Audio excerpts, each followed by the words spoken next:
नमस्कार दोस्तों, श्री मंदिर पर आपका स्वागत है। आज हम आपके लिए नाग पंचमी से जुड़ी हुई एक और रोचक कथा लेकर आए हैं, जिसमें एक रानी द्वारा सर्प को जन्म दिया जाता है। एक समय की बात है, किसी नगर में राजा और रानी रहा करते थे। उनके महल में किसी प्रकार की सुविधा या सुख की कोई कमी नहीं थी, लेकिन उन दोनों की कोई संतान नहीं थी। इस वजह से दोनों काफी उदास रहते थे। उन्होंने कई मंदिरों में संतान प्राप्ति के लिए पूजा और प्रार्थना भी की, लेकिन उन्हें संतान का सुख नहीं मिला। उनके नगर में भगवान शिव का एक मंदिर था। संतान प्राप्ति की कामना से रानी प्रतिदिन वहां जाया करती थी। भगवान भोलेनाथ की कृपा से रानी आखिरकार गर्भवती हो गई और उसने एक सुंदर राजकुमार को जन्म दिया। परंतु पैदा होते ही वह बालक एक सांप में बदल गया। रानी की गर्भ से एक सर्प पैदा होने की बात तेजी से पूरे गांव में फैल गई और लोगों को यह सुनकर बड़ा ही आश्चर्य हुआ। राजा को उनके मंत्रियों और सलाहकारों ने यह सलाह भी दी कि वह सांप को घर में ना रखे। वह या तो उसे मार दे या फिर जंगल में छोड़ आए। लेकिन रानी अपनी ममता के आगे विवश हो गई और पुत्र के मोह के चलते राजा रानी ने बड़े प्यार से उस नाग शिशु का पालन पोषण किया।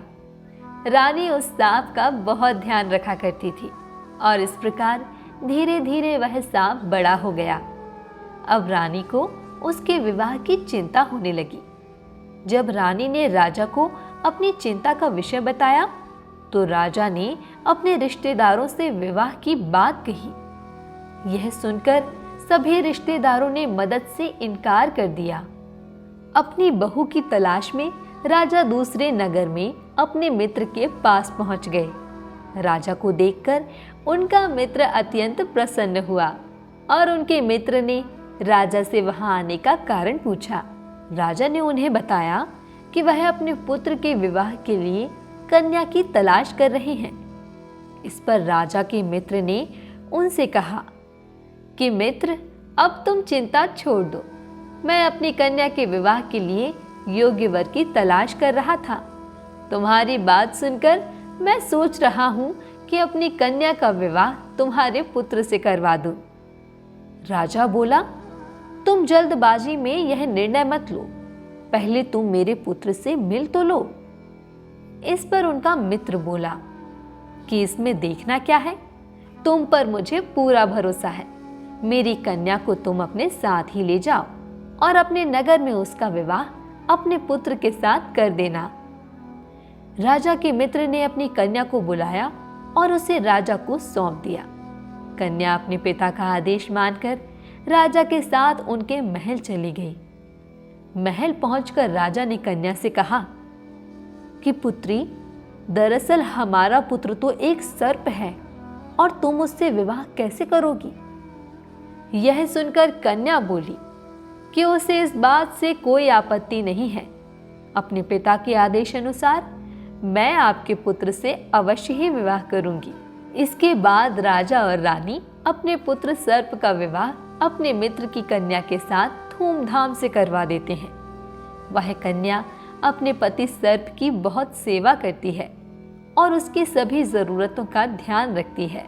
एक दिन वह अपने कमरे में आती है और वहां पर एक युवक को देखकर घबराहट से चिल्लाने लगती है। उसकी आवाज सुनकर राजा और रानी भी उसके कमरे में आ जाते हैं। तब वह युवक कन्या से कहता है कि तुम घबराओ मत, मैं तुम्हारा पति सर्प हूं। देखो, कमरे के कोने में मेरा सर्प का शरीर पड़ा हुआ है। दरअसल पिछले जन्म में मैं एक गंधर्व था और तुम एक किन्नरी थी। हम दोनों एक दूसरे से बेहद प्रेम करते थे। एक दिन हम लोग वन में गीत गा रहे थे और वहीं पर एक ऋषि तपस्या कर रहे थे। हमारी आवाज से ऋषि की तपस्या भंग हो गई थी और क्रोधित होकर उन्होंने मुझे अगले जन्म में सर्प के रूप में पैदा होने का शाप दे दिया। लेकिन अब मैं उनके शाप से मुक्त हो गया हूं। यह सुनकर राजा रानी की खुशी का कोई ठिकाना नहीं रहा। वह अपने पुत्र को गले से लगा लेते हैं और अपनी पुत्र वधू को आशीर्वाद देते हैं। तो यह थी नाग पंचमी के अवसर पर आपके लिए एक अन्य रोचक कथा। नाग पंचमी से जुड़ी अन्य कहानियों के लिए श्री मंदिर ऐप पर उपलब्ध कथाओं को अवश्य पढ़ें और सुनें। धन्यवाद।